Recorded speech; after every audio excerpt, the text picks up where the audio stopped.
আমি ইন্দ্রাণী, শুরু করছি আজকে। স্কুল সার্ভিস পরীক্ষায় সেরা সাফল্য মানেই oxygen books SSC gateway series. 2025 Bihar বিধানসভা নির্বাচনে শুধুমাত্র শতাংশের দিক থেকেই নয়, পরম সংখ্যার অ্যাবসলিউট নাম্বারসের দিক থেকেও মহিলারা পুরুষদের তুলনায় প্রায় 4-5 লক্ষ বেশি ভোট দিয়েছেন। যদিও এবারে এসআইআর এর পরে এক বিরাট সংখ্যক মহিলা ভোটারের নাম কাটা পড়েছিল, তারপরেও মহিলাদের এই ভোট বাড়াটা কেবল গুরুত্বপূর্ণ নয়, একটা অন্যতম এক্স ফ্যাক্টর। লক্ষ্য যখন স্কুল সার্ভিস, সঙ্গে আছে gateway series, oxygen books. Vote গ্রহণের প্রাথমিক হারে মহিলারা পুরুষদের চেয়ে অন্তত 4.34 লক্ষ ভোটে এগিয়ে। বিষয়টা চমকে দেবার মতো, কারণ বিশেষ নিবিড় সংশোধনীর পর ভোটার রোলে নথিভুক্ত মহিলা নির্বাচকের সংখ্যা পুরুষদের চেয়ে 42 লক্ষ কম ছিল। এই হুহু করে মহিলা ভোট বাড়ার পেছনে বিহার সরকারের মহিলা কেন্দ্রিক বিভিন্ন জনকল্যাণমূলক প্রকল্প, যেমন সাইকেল, পোশাক বা নগদ টাকা দেওয়া, কিছুটা হলেও সাধারণ আইন শৃঙ্খলার উন্নতি আর স্থানীয় পঞ্চায়েত বা মিউনিসিপ্যালিটি নির্বাচনের সংরক্ষণ থাকায় মহিলাদের মধ্যে রাজনৈতিক সচেতনতা বেড়েছে। এগুলোই প্রধান কারণ। বিহারের নির্বাচনে মহিলারা এক নির্ণায়ক গোষ্ঠী হিসেবে উঠে এসেছে। 2025 সালের বিধানসভা নির্বাচনে মহিলারা পুরুষদের তুলনায় 4.4% বেশি ভোট দিয়েছেন, যা এক নতুন রেকর্ড।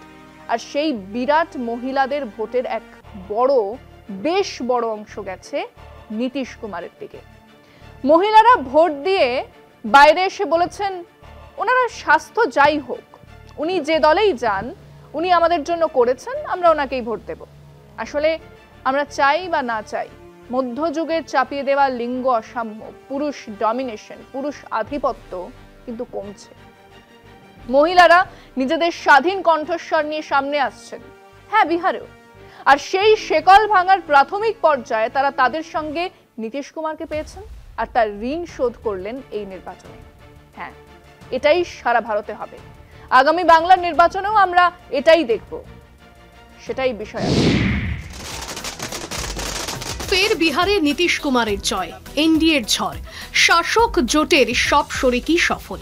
রাজ্যের বৃহত্তম দল হচ্ছে বিজেপি। এবার 2 দফায় ভোট হয়েছে বিহার বিধানসভার মোট 243 আসনে। শাসক জোটের ঝড়ে বস্তুত উড়ে গিয়েছে আরজেডি নেতৃত্বাধীন মহাগঠবন্ধন। 2 দফাতেই ভোটদানের হার বিহারের সর্বকালীন রেকর্ড গড়েছে মহিলাদের ভোটদানের হারও। পুরুষদের তুলনায় প্রায় 9% ভোট বেশি পড়েছে। স্বভাবতই মহিলা ভোটারদের এই বাড়তি ভোটদানের সুবাদে এনডিএ কামাল করেছে। বিহারে নির্বাচন কমিশন নির্ঘণ্ট জারির প্রাক্কালে নীতিশ কুমারের সরকার মুখ্যমন্ত্রী মহিলা যোজনায় 10,000 টাকা করে প্রায় 10 লক্ষ মহিলার ব্যাংক অ্যাকাউন্টে জমা পড়ার ব্যবস্থা করেছিলেন। তাতেই মহিলারা এনডিএ সরকারের পাশে দাঁড়িয়েছে, ঠিক যেভাবে বাংলায় মুখ্যমন্ত্রী মমতা বন্দ্যোপাধ্যায়ের মস্তিষ্ক প্রসূত লক্ষ্মীর ভাণ্ডার প্রকল্প রাজ্যবাসীকে তৃণমূলমুখী করে তুলেছিল।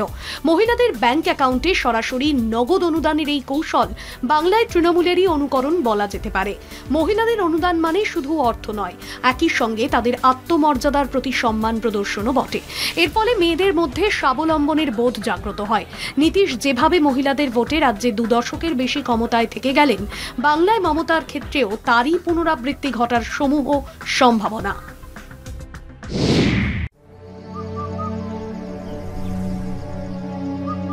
আপনার প্রিয় মাকাই বাড়ি এখন নতুন প্যাকে। বাংলাতেও ভোটের সমস্ত ইকুয়েশন একেবারে বিহারের মতো, কেবল কুশীলবরা আলাদা। এখানে তৃণমূল সেই শাসক দল যার কাছে আছে এক বিরাট মহিলা সমর্থন, যার রক সলিড ক্রমশ বাড়ছে। তার সঙ্গে আছে সংখ্যালঘুদের ঢালাও সমর্থন। বিজেপি হিন্দু মেরুকরণের দিকে যত ঝুঁকবে, ততটাই সংখ্যালঘু ভোটের মেরুকরণ হবে। আর বিহারে এসআইআর ইস্যুটা কেবল ভোট চুরির মধ্যেই আটকে ছিল, কেবল গরিব কিছু মানুষের নাম বাদ দেবার মধ্যে আটকে ছিল। যে অভিযোগ কেবল কংগ্রেস করেনি, বিজেপি বা জেডিইউর নেতারা কর্মীরা করেছে। খেয়াল করে দেখুন, খুঁটিয়ে খবর পড়লে বোঝা যাবে পরিষ্কার যে বিহারের এনডিএ কিন্তু এই এসআইআর কে তাদের জোটের কর্মসূচি বলে ঘোষণা করেনি, যা এখানকার বিজেপি করেছে। বঙ্গ বিজেপির নেতারা এসআইআর এর সমস্ত দায় আগে থেকেই নিজেদের মাথায় নিয়ে ফেলেছেন। কাজেই এসআইআর নিয়ে আলোড়ন তোলার পরে বিহারে হঠাৎ ভ্যানিশ হয়ে গেলেন রাহুল গান্ধী। উবে গেল সেই সমর্থন আর উন্মাদনা। এখানে মানে বাংলায় কিন্তু তা হবে না। ক্রমশ মৃত্যু তালিকা দীর্ঘ হচ্ছে। কিছুদিন পরে বাদ যাবার তালিকার সামনে এলেই আরও কেলো। যাদের নাম বাদ যাবে তাদের এলাকা, তাদের পরিচিত ভোটারেরা তৃণমূলের দিকে ঝুঁকবেন। সব মিলিয়ে এক, মহিলাদের ভোট যারা সরাসরি সরকারের সুযোগ সুবিধা পাচ্ছেন। 2, মুসলমান ভোটের চূড়ান্ত মেরুকরণ। 3, এসআইআর এর জন্য তৈরি হওয়া নতুন আবেগ। এগুলো সবকটাই কাজ করবে তৃণমূলের দিকে। অন্যদিকে বিজেপির সঙ্গে কেউ নেই, তারা একলা। তাদের কোর ভোট বড়জোর 20%, বাকিটা বামেদের ভোট যা এসেছিল খুব কম হলেও তা ফিরছে। অন্য কোনো নতুন ভোট ব্যাংকের হদিশ তাদের কাছে নেই। আর বামেরা ওই প্রশান্ত কিশোরের ভূমিকাতে যদি কিছুটাও বেশি ভোট কাটেন তাহলে বিজেপির ক্ষতি, মানে তৃণমূলের লাভ।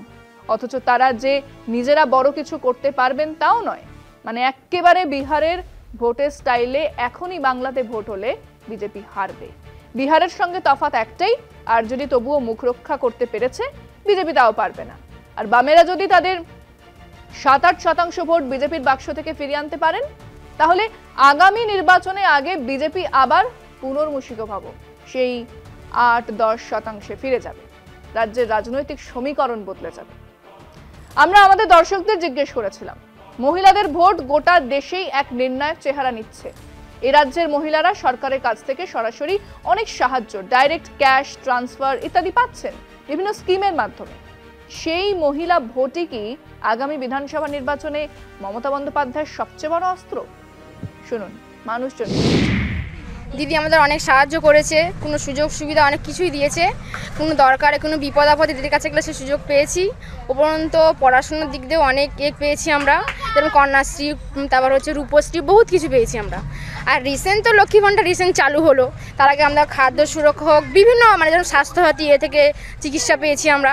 তাই আমরা চাই দিদির পাশে থাকতে, আর যতদিন দিদি থাকবে আমরা দিদির সঙ্গেই থাকবো। পশ্চিমবঙ্গের থিওরিতে ভিত্তিতেই শাসক দল বারবার পুনরুজ্জীবিত, কখনো এনডিএ জোট করছে, কখনো কংগ্রেস জোট করছে। তাদের মূল চাবিকাঠি হচ্ছে নারীর হাতে পয়সা। অবশ্যই তো আমরা আশা করব যে যারা আমাদের কাছ থেকে উপকৃত হয়েছে, দিদির কাছ থেকে উপকৃত হচ্ছে, তারা নিশ্চয়ই দিদিকে আনবে। হ্যাঁ, মহিলারাও ফ্যাক্টর হবে, কারণ মহিলারা এখন অনেক আগের মতো তারা নেই, অনেক বেশি তারা স্বাবলম্বী এবং অনেক বেশি তারা এগিয়ে গেছে। এবং সরকারি যে সমস্ত স্কিম যে তাদেরকে আরও অগ্রাধিকার দেওয়া হয়েছে, তাতে আমার মনে হয় যে হ্যাঁ, ওরা অনেকটা ভোটে ওরা অনেক কিছু করতে পারবে। অনেক ভরসা, কারণ উনি আমাদের অনেক হেল্প করে আমাদের পড়াশোনার ক্ষেত্রে, আমাদের ছেলেপেলেদের ক্ষেত্রে। আমরা ভাবি যে মমতা দিয়ে আছে যখন, আমরা এগিয়ে যাই, পড়াশোনার ক্ষেত্রে আমরা পিছিয়ে যাই না, কারণ উনি আমাদের লোন সমস্ত কিছুই, বা যে কলেজের যে টাকাটা যেটা দেয় সেটাও আমাদের অনেক ক্ষেত্রেই কাজে লাগছে। দিদি অনেক কিছুই দিচ্ছে আমাদের সাহায্য করছে না, আমরাও দিদির পাশে আছি, থাকবো। হ্যাঁ 100 বার। কারণ আমাদের পশ্চিমবঙ্গে আমাদের মুখ্যমন্ত্রী, মাননীয় মুখ্যমন্ত্রী যেভাবে তিনি তার বিভিন্ন প্রকল্পগুলো মানে বিস্তারিত করছেন, তাতে আমাদের মহিলারা যেসব সুযোগ সুবিধাগুলো পাচ্ছেন সেগুলো অবশ্যই আমাদের অগ্রণী ভূমিকা পালন করবে আমাদের মহিলারা। পশ্চিমবঙ্গের মহিলারা যেভাবে সুযোগ সুবিধা পাচ্ছেন, নির্দ্বিধায় তারা মমতা ব্যানার্জিকে ভোট বাক্সের মাধ্যমে সব শোধ করে দেবেন। পশ্চিমবাংলার মহিলারা যে সমস্ত সুযোগ সুবিধা এই সরকার দিচ্ছে, তাতে মহিলাদেরই ফ্যাক্টর হচ্ছে মেন ব্যাপার ভোটের। না, মহিলাদের মমতা নিজে অনেক সাহায্য করেছে, সে সাহায্যের প্রতিদান তো নিশ্চয় পাওয়া উচিত মহিলাদের কাছে। হ্যাঁ, এটাই মমতা নিজের অস্ত্র। যেমন আমরা দিদি আমাদের দিয়েছে মানে কাঁচা রাস্তা পাকা হয়েছে, যেমন আমাদের পাকার বাড়ি পেয়েছি, জল পেয়েছি, খাবার ঘরের জন্য জল পেয়েছি আমরা, যেমন বাচ্চাদের শিক্ষার জন্য ভালো পড়াশোনা পেয়েছি। যেন আমরা সবাই চাই যে দিদির পাশে আমরা থাকতে চাই। অতএব যিনি সুযোগ সুবিধা মহিলাদের দিচ্ছেন বা মহিলাদের কথা ভাবছেন, তার পক্ষে তো রায়টা যাবেই। দিদি সবসময় মহিলাদের পাশে থাকছেন, দিদি আগামীকালও দিদি থাকবেন। দিদিকে আমরা ভরসা করি, দিদির উপরে আমরা সবসময় দিদির পাশে আছি বলে আমরা সবসময় কোনো অসুবিধাতে থাকি না, সবসময় রাস্তায় আমরা নির্ভরতাভাবে যাই। আমাদের দিদির উপরে পুরো ভরসা আছে, আগামীকালও দিদির উপরে ভরসাই থাকবে। একদমই, কারণ দেখুন যে মহিলারা যে মূল অস্ত্র, মানে মমতা ব্যানার্জি নিজেও একজন মহিলা মুখ্যমন্ত্রী, এবং তিনি যেটা শুরু করেছেন, বিগত যে মুখ্যমন্ত্রীরা ছিলেন তারা মহিলাদের জন্য এই যে লক্ষ্মী ভাণ্ডার বা অন্য যেসব অনুদানের যেগুলো, সেগুলো তো করেনি। ইনি আসার পর যিনি করেছেন আর কি, যে হোম মেকার হলেও তারা যে অনুদান পাচ্ছেন, তো সেজন্য অবভিয়াসলি সব মহিলাদের ভোটটা অধিকাংশই পাবেন আর কি, এটা আশা করছি। ম্যাক্সিমাম মহিলাই তৃণমূল গভর্নমেন্টকে সাপোর্ট করবে এবং সেটাই তৃণমূলের বড় পাথেয়। মূল অস্ত্র মহিলারা একটা ফ্যাক্টর, এটা তো যেমন আপনার হিন্দু মুসলমান একটা ফ্যাক্টর, তো এখন মহিলারাও একটা ফ্যাক্টর। এই যে তারা যে সুযোগ সুবিধা পাচ্ছে, এর পিছনে যিনি আছেন তিনি এই ইয়েটা ভোটটা তিনিই পাবেন। সরকারি টাকাটা কোনো দলের স্ট্যাম্প, আমার সেটাও মনে হয় না। তবেও যদি তাদের মনে এই ধারণাটা আছে যে আজকে মমতা বন্দ্যোপাধ্যায়ের সরকার না থাকলে আমরা এই অনুদানটা পাবো না, তবে তারা এটা নির্ণায়ক হবেন।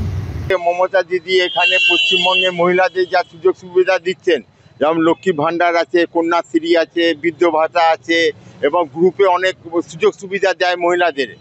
ওয়ার্ডে ওয়ার্ডে আপনার অনেক স্কিম চালাচ্ছে মহিলাদের উপর উন্নতির জন্য দিদি মমতা ব্যানার্জি, সেটা অবশ্যই নির্ণায়ক, এই পরবর্তী বিধানসভা ভোটে অবশ্যই নির্ণায়ক হয়ে দাঁড়াবে।